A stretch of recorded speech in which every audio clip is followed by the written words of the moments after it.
Nice to meet you. I am Tanya, your friend and personal storyteller. I know many stories, and I can't wait to share them with you. Let me begin with my very first adventure, with my best friend, Kaemon. Kaemon is one of the smartest and nicest penguins you'll ever find in the icy regions of the South Pole. He loves stories and has many to share. Sadly, his voice is soft, and he finds it difficult to express himself with his flippers. Thus, he created me. Through me, Kaemon can share his stories with people around the world. For months, we sat together on the snow-capped mountains of Antarctica, and Kaemon told me many stories. Some were stories he heard from other penguins and travelers, and some he created himself. I enjoyed listening to all the stories. One day, Kaemon had an idea. Tanya, we have a flying ship. Why don't we fly around the world and gather more stories? I believe we can get some inspiration to write our own stories. So, we packed our bags and embarked on an exciting journey in our flying ship. We were enjoying the beautiful sky, the fluffy clouds, and all the beautiful landscapes under us, when suddenly the flying ship started to shake vigorously. The north wind was blowing at us. Our flying ship was rocking from side to side. Kaemon knew we were in a very dangerous situation. He grabbed hold of his seat, and I used all my might to steer the ship. It's the north wind, Tanya! We better make a quick emergency landing! Kaemon shouted amidst the commotion. The forest was below us. I managed to land our flying ship on the treetops. Still in shock, Kaemon and I climbed down the trees and sat in the soft grass. Exhausted after our little adventure, we lay down and rested. Looking at the clear blue sky, Kaemon recalled some of the stories about the north wind. He told me that once upon a time there was an argument between the north wind and the sun, and how a little girl by the name of Kelly was able to soar up high in the sky with her yellow kite with the help of the north wind's mighty gust. These are just some of the wonderful stories, amongst others, in our e-story collection. The following morning, as we flew over a village in Africa, we saw a group of people gathering around a huge pot. Out of curiosity, we decided to land in the village. An aroma filled the air. The village people were cooking a big pot of soup. Kaemon asked one of the villagers, "What is in the soup? It smells good." The villager was shocked to see a talking penguin and a walking robot. When the children saw us, they were so excited and delighted to have us as their guests.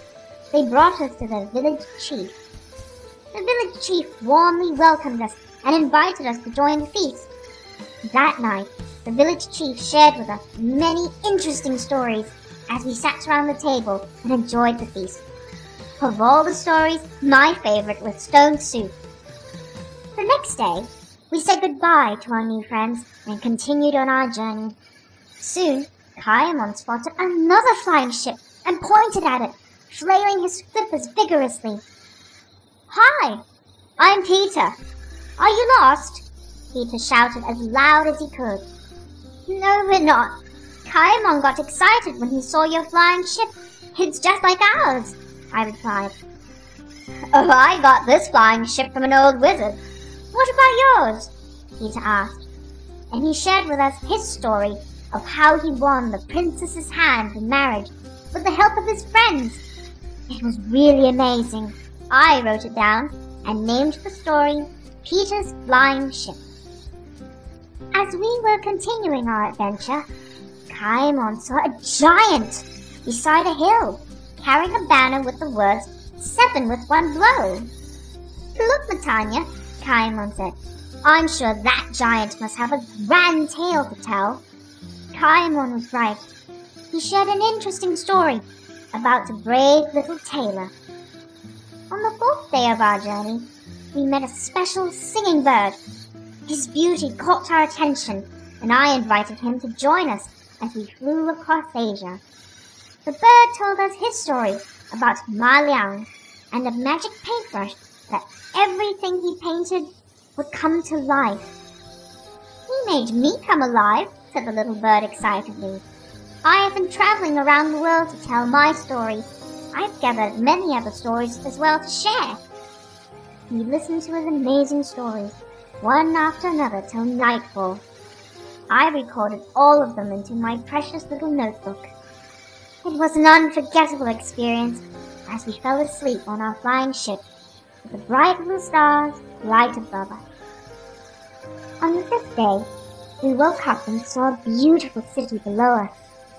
We landed upon a hill, and a young man named Thomas was standing there admiring the beauty of the city. He shared with us his wonderful encounter with the blue fairies. Kaimon and I looked at each other in amazement. How we wished we could see the blue fairies and that magnificent city. A city in a bottle. That's the name for this story, Natanya. And I wrote it down in my little notebook. Traveling around the world was not easy. We were far away from our family and friends. Eventually, we made our way back home on the 7th day. "Wow! We went around the world in 7 days!" I exclaimed. "That's right," replied Kaimon. "But it doesn't end here. I'll travel to new places to search for more stories. As for you, it's time you brought our stories to the world." "Won't we be apart?" I asked. Kaimon gave me a warm, big hug and said, "As long as we stay in touch through each story, we'll never be apart." Since then, Kaimon has been traveling around the world searching for new stories. And here I am, doing my best to share them with you.